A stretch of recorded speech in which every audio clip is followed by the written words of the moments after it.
For sure, they wanted to be with 3. 3 was the harder rapper. 3 was gonna be big. They wanted to be a part of that shit. That was it. That was all. It was just shit. If you rap hard in the motherfucker, I want to be around. I want to be in your videos. You know what I'm saying? Probably not even a thought of me and getting signed or no shit. Just want to hang around. Entourage. For sure.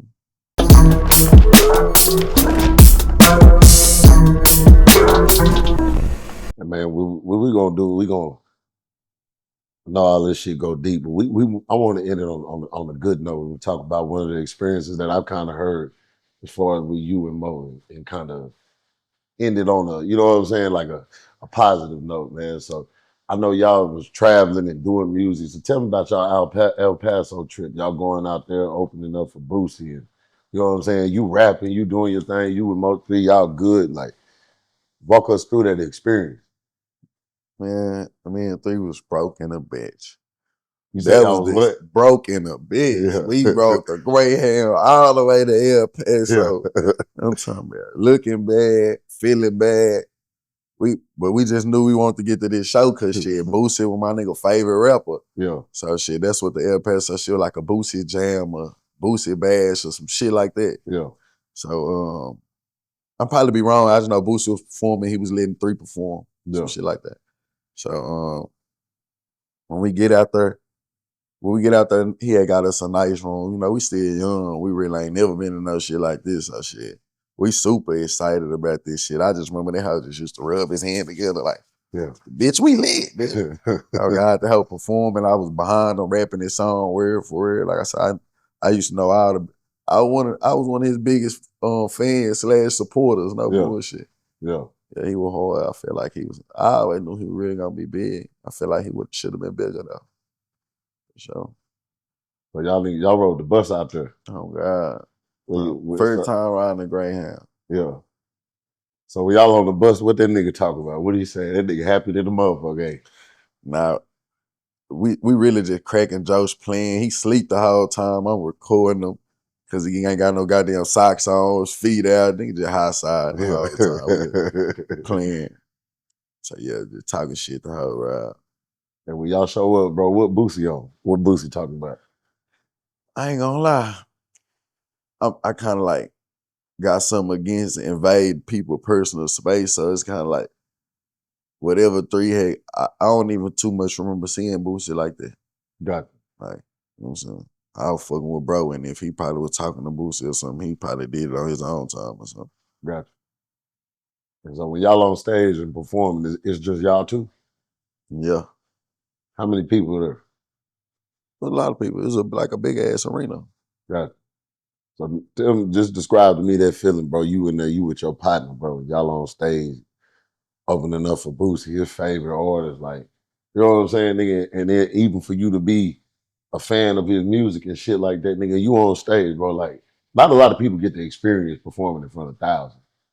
And to do it in that type of way, bro, like, just walk me through that. Like, you looking at this nigga like, yeah, nigga, this shit finna be big. Like, nigga, That's exactly how I feel. I feel like, yeah, he had stayed down for it. For sure. Bro, one thing I can say, he worked hard about it. He gonna stay in the studio. He gonna stay consistent. I feel like, yeah, he stayed down for it.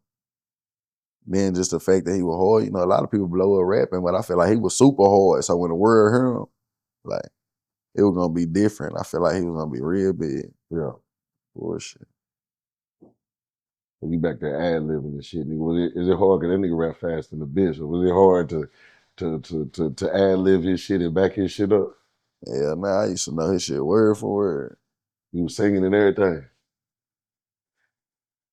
He kind of he wasn't heavy on the singing like that. He was singing, but it wasn't like how he do now. He had got comfortable and started singing down there like he in a church or something. That was kind of back then where he was rapping, like, you know what I'm saying? This was before, like, Hold Your Tongue, he was kind of singing on there, you know what I'm saying? Yeah. But not really too much. You know what I'm saying? Just harmonizing whatever when he's saying Hold Your Tongue, but he's still rapping.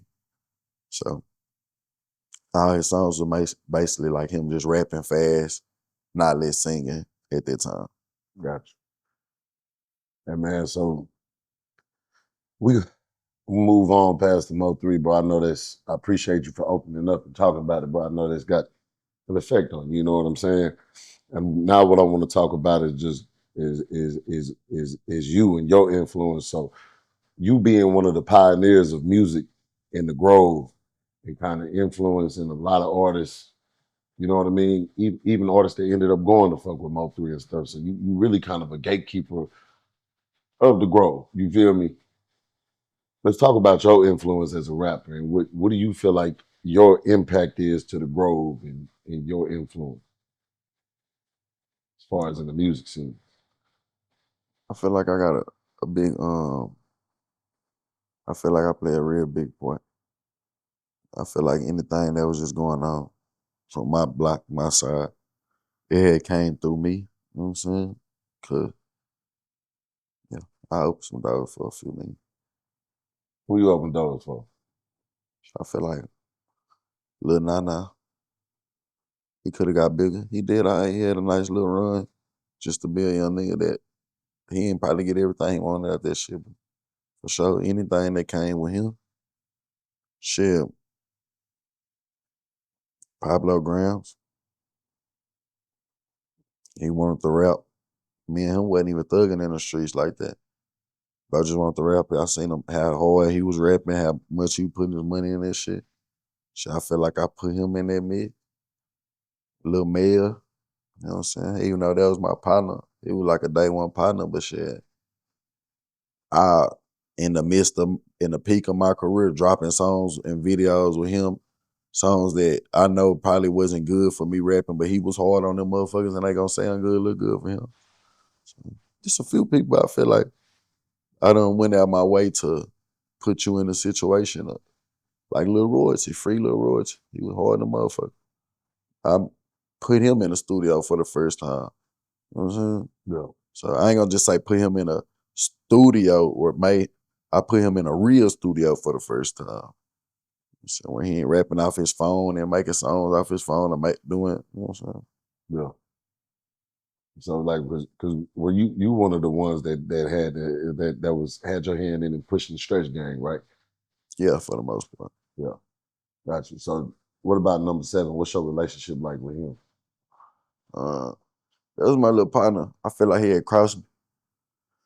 I feel like he had crossed me because shit, like I said, I ain't never do no flaw shit.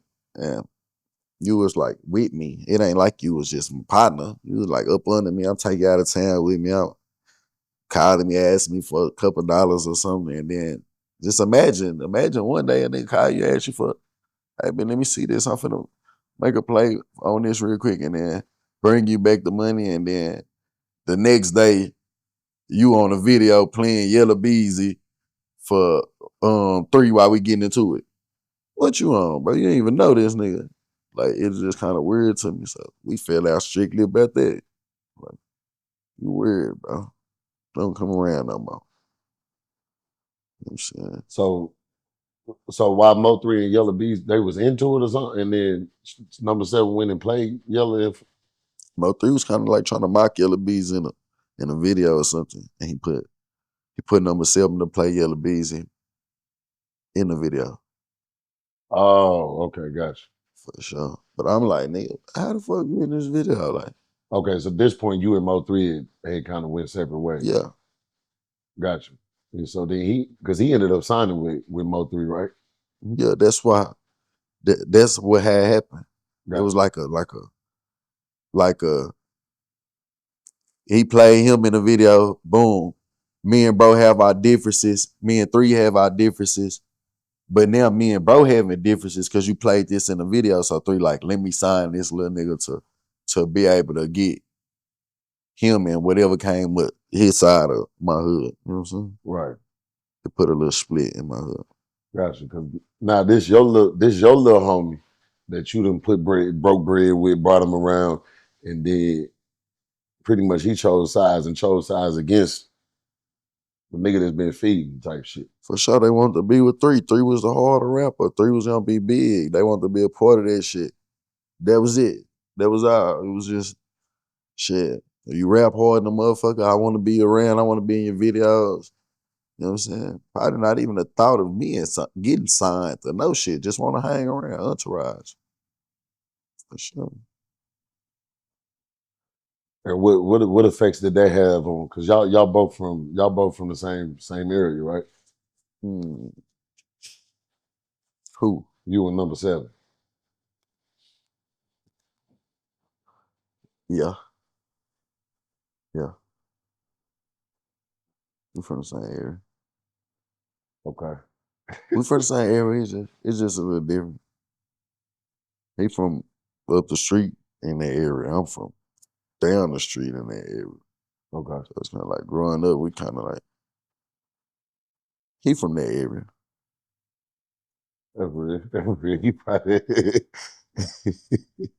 Yeah. But I ain't gonna lie, bro. It take a real nigga because I can tell like part of you want to discredit the nigga, but she like, nah, he from there. You know what I mean? I can respect that. I can respect it. So, bro, so what effects did that have to y'all area? You know what I'm saying? When he chose that side and you still over here, so now you didn't went from beefing with one nigga to whatever you not gonna call it beefing, just you having differences with one nigga. Now you having different. It multiplied and went to 2 niggas. For shit, that's what happened. It put a whole split in my hood. So shit, either you was with them or you was with us. Like, oh, shit,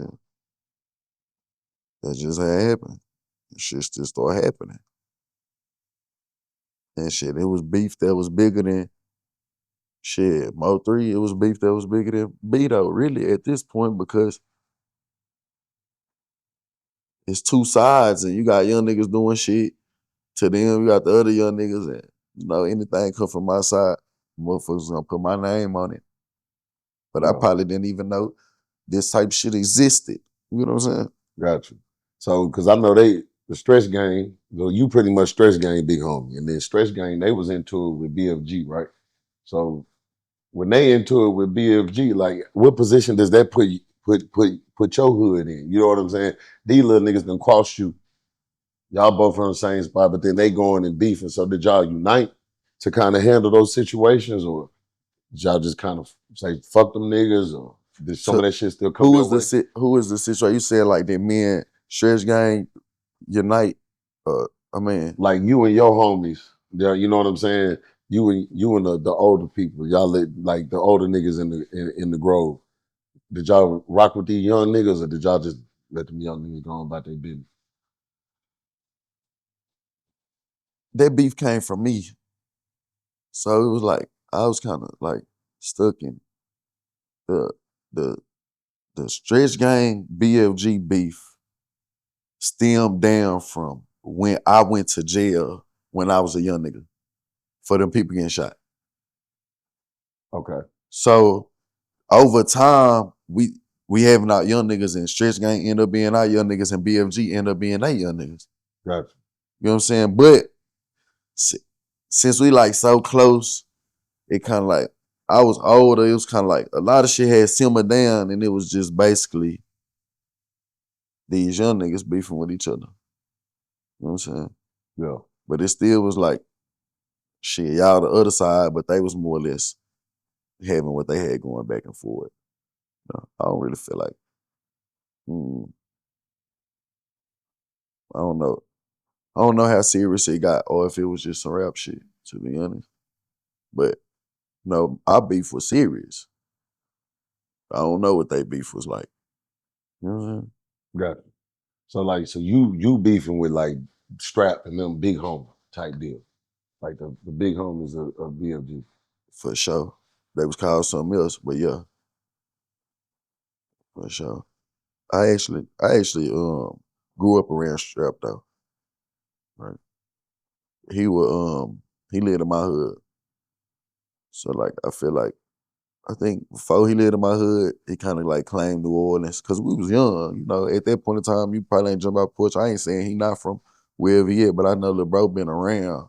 That's why he got a name around this motherfucker. A lot of people know him. He Yeah, been around. West Dallas, other side of my hood, the Grove, South Dallas, like, you know what I'm saying? So him personally, I ain't gonna lie, I never really had no beef with him. I never, he was kind of a baby to yeah, me. He was younger. For sure, I know his mama, know his daddy. But the older niggas, that's who I was really beefing with. Gotcha. You know what I'm saying? I ain't know the young niggas like that. I knew Strap though.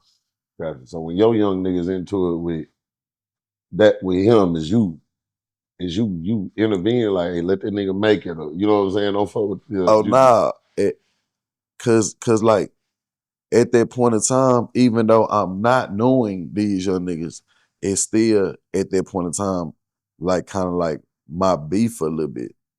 It was kind of like it was still some 6'5", 7'5" shit. It wasn't stretch gang BFG. Gotcha. And then it kind of reverted to that. But at this point in time, when it's reverting to that, I don't really know nobody that's in BFG like that. They kids. You know what I'm saying? So I'm not indulging in what they got going on. Gotcha. You know what I'm So saying? they pretty much they inherited y'all stuff. They looking at it. They looking at what happened with y'all, and they start doing the same thing. Yeah, Type I deal. feel like the older guys beef simmered down and they beef picked up. The older dudes was still fucking. We wasn't fucking with each other, but it wasn't. It was a mutual respect thing. Like we know who like that from over there. They know who like that from over here. And we done already been through Y'all done that. already handled y'all Yeah, shit, so it's like, yeah, nigga, just yeah. for sure. Uh, yeah, I feel like I feel like to this day, you know what I'm saying, it ain't no problem with them boys. Yeah. So no Strap being from where you from and kind of growing up around him, bro, when you heard about his situation and his demise, bro, what was your reaction to that? I was in jail. I was like, damn. See, cause it was fucked up. I felt like damn, it was fucked up for about Strap. I don't know. It kind of hit different. Like I know his sister. I know his daddy. Yeah. You know what I'm saying? I know his other sister. So it's kind of like I don't know. I've been knowing you since a little baby, and I feel like he was turning up, whatever he had going on. Yeah. I feel like he was shining, popping. So I ain't just gonna say I was fucked up and my feelings was hurt, but I was like, man, like that's fucked up. Oh God. Yeah. Sure, but I ain't know the ins and outs about it. Yeah, his little ass was thugging. For Gotcha. sure, he was thugging.